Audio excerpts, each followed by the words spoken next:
Thank you, Sergeant. My name is Joe Biden. I am Jill Biden's husband. That's how I'm better known. President Yost, Auxiliary President Henney, Auxiliary President Lehman, and a guy I've known for a long, long time, Jimmy Pasco, Executive Director. Thank you for this invitation to be with you today. The Secretary of Homeland Security, Mayorkas, thank you for being here and for the great job you're doing for us. Thank you very, very much. And it's a tough job. Most importantly, to the families here today, this is all about you. About you. You know, I've been coming to this memorial for 40 years, missed a couple, but, and I've spoken at many, too many police memorials all around the country.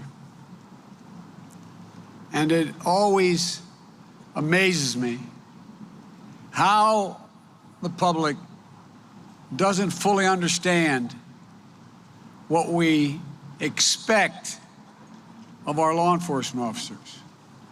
We expect you people ready to stand in the way and take a bullet for us. We expect you to be able to track down the bad guys. We expect you to be the psychologist who talks the couple that are having a violent confrontation together to step back. We expect you to be everything. We expect everything of you. And it's beyond the capacity of anyone to meet the total expectations. Being a cop today is one hell of a lot harder than it's ever been. And to the families of the fallen, you've suffered an enormous loss.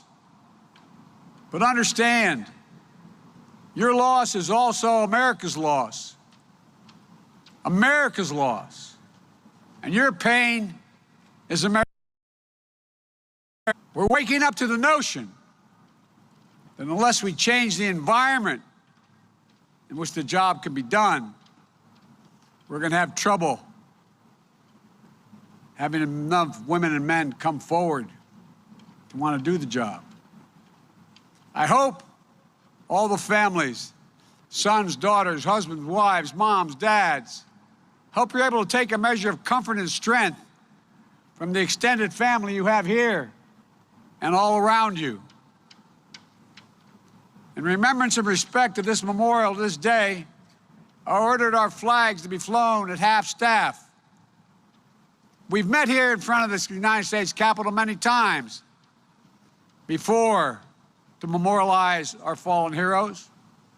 It's particularly appropriate today, because here 9 months ago, your brothers and sisters thwarted an unconstitutional and fundamentally un-American attack on our nation's values and our votes. But because of you, democracy survived, but only because of the women and men of the U.S. Capitol Police Force, the Washington, D.C. Metropolitan Police Department, and other law enforcement agencies who once again literally put their bodies on the line to protect our democracy. That's why I have no hesitation, had none at all, in the law awarding the Congressional Gold Medal of Congress, the highest expression of our nation's appreciation, to the U.S. Capitol Police and Washington, D.C. Metropolitan Police and other responding law enforcement agencies.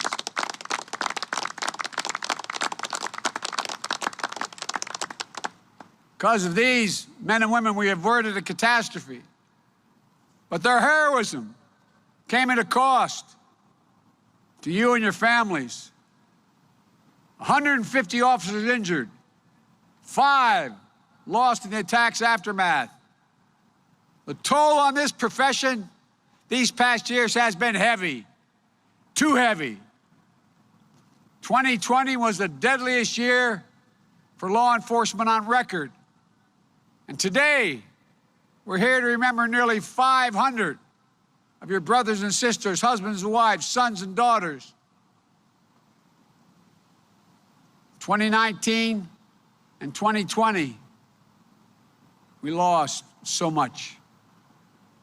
I attended this memorial service many times, as I said, to pay my respects. Sometimes I've been the speaker, other times I've sat in the stage and just thought about all of you sitting on the lawn. Although this year, I don't know any of the personally who have fallen, any of the individuals. I've gone through all the names. I feel I know them without having ever met them. You see, I grew up in neighborhoods in Scranton, Pennsylvania, and Claymont, Delaware, and Bellefonte, where I grew up with the guys and women that we're honoring today. One of my best friends in grade school, Eddie Hill, became the superintendent of Delaware State Police. A great friend and competitor in the other major high school. We played ball against one another. Charlie Daugherty became the head of the chief of the Wilmington Police Force, and so many more. So although I didn't know them personally, I know you.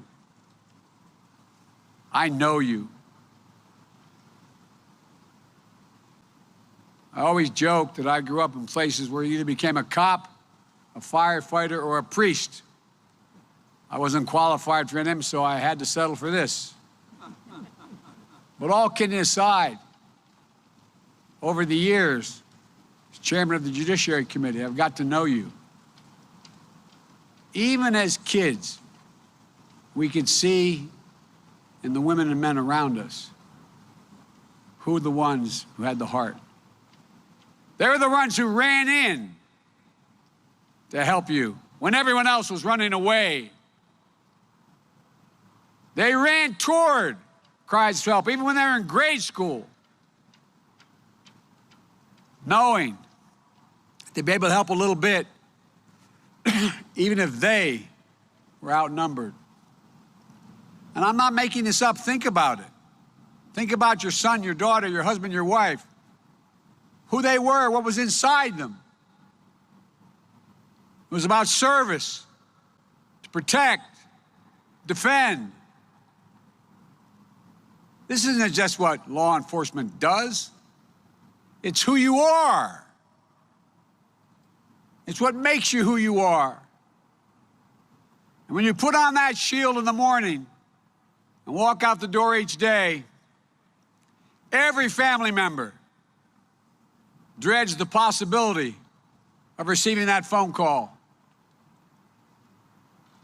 I was talking to Steny about this. Just as our son Bo was in Kosovo for about 6 months and in Iraq for a year, he was the chief law enforcement officer for the state of Delaware, the attorney general.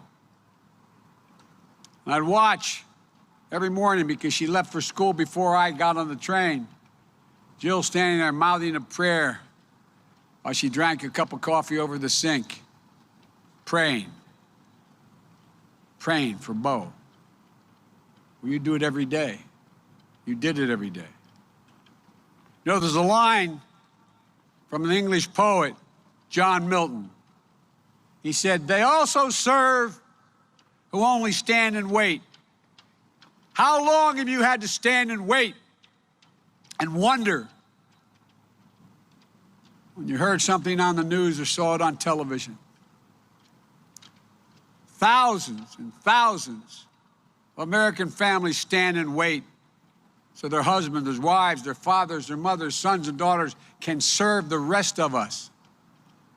We not only owe them, we owe you. It's not hyperbole. I mean this from the bottom of my heart. We owe you. Willing to support them. And too many of you sitting out there have received that terrible call that your loved one won't be coming home at the end of his or her shift. To the mothers and fathers who are here today, my heart aches for you. Believe it or not, Jill and I understand. We got one of those calls in a different circumstance. No parent should have to bury a child. I lost a baby daughter in an accident. I lost a brave son to cancer after coming home from a year in Iraq. But you know what? What you've gone through is hard. The fact that he was the chief law enforcement officer of Delaware, he wasn't out there literally. He'd go on patrols, but he wasn't out there walking up those stairs to make that arrest or try to stop that fight. It was always about family. It's like losing a piece of your soul. Some of you still have that feeling like you've been sucked into a black hole in your chest. Wonder, my God, will it ever change?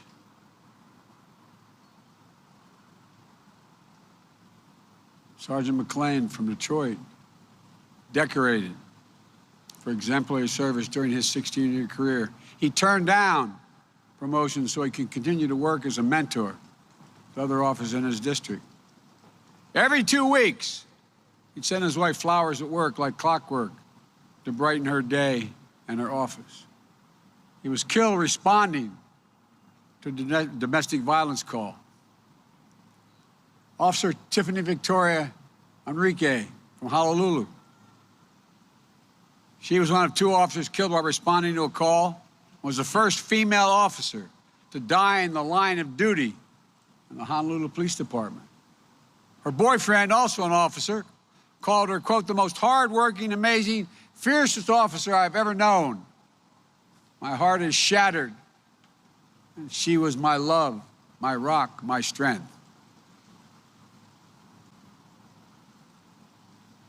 So many.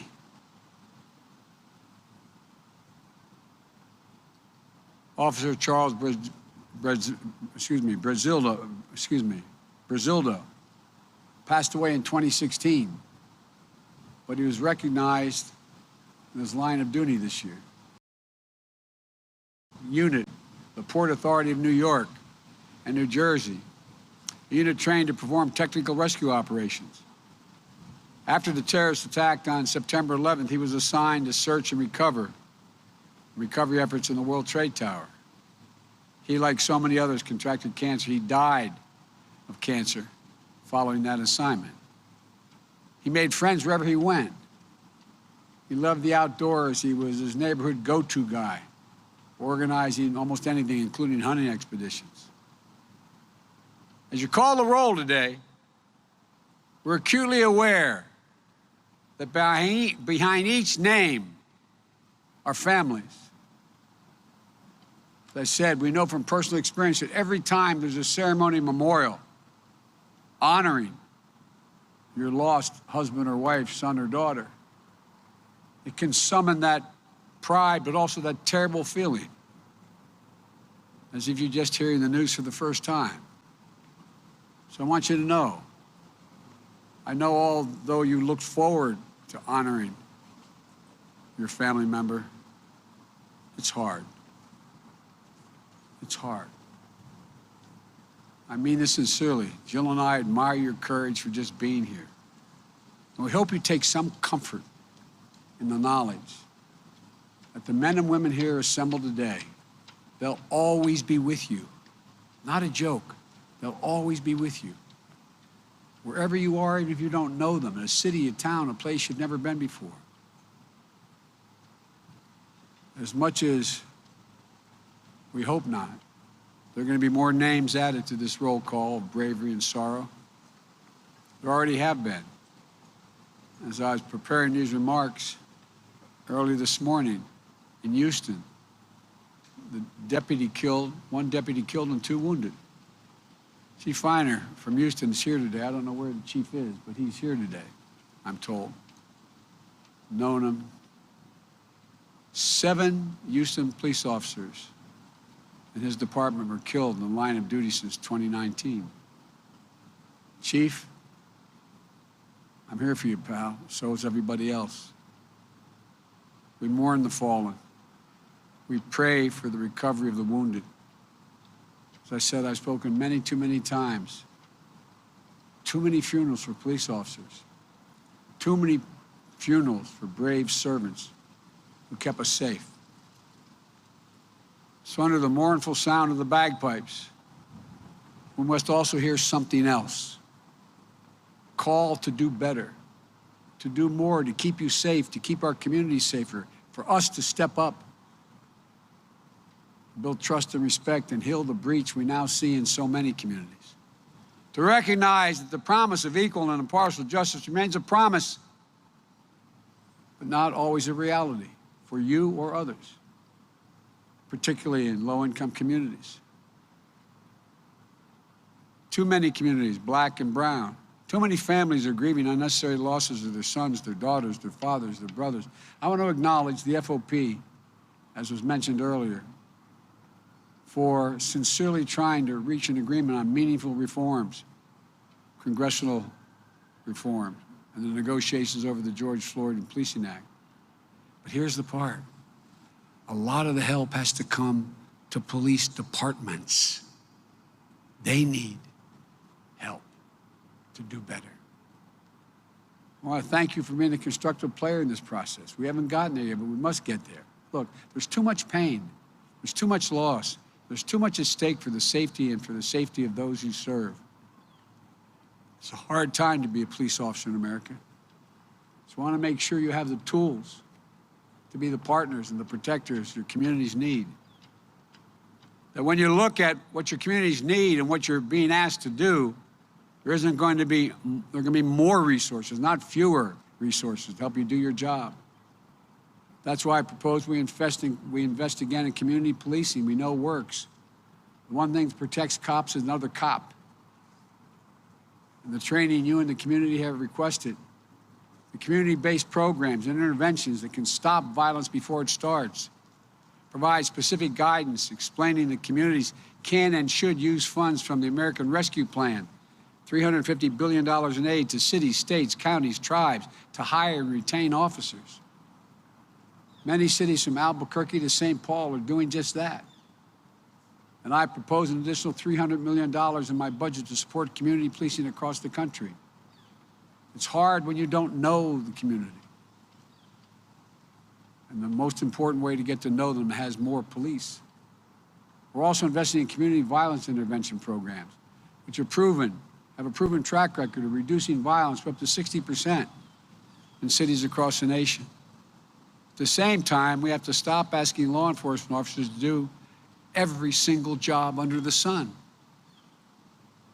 I'm committed to investing in mental health services, mental health professionals who can respond to mental health crises alongside you. You shouldn't be the one having to talk someone off the edge of the roof. You should have professional help with you. Support our law enforcement officers requires that we invest in systems that provide adequate health care, counseling, drug treatment prevention, housing, education, and other social services in the community so there is not the discord. We need to work together to confront the epidemic of gun violence. Your brothers and sisters have told me over the years, sometimes you feel like you're outgunned. Right now, the Justice Department, under the leadership of Attorney General Garland, is working with state and local law enforcement across the country to keep guns out of the hands of dangerous individuals.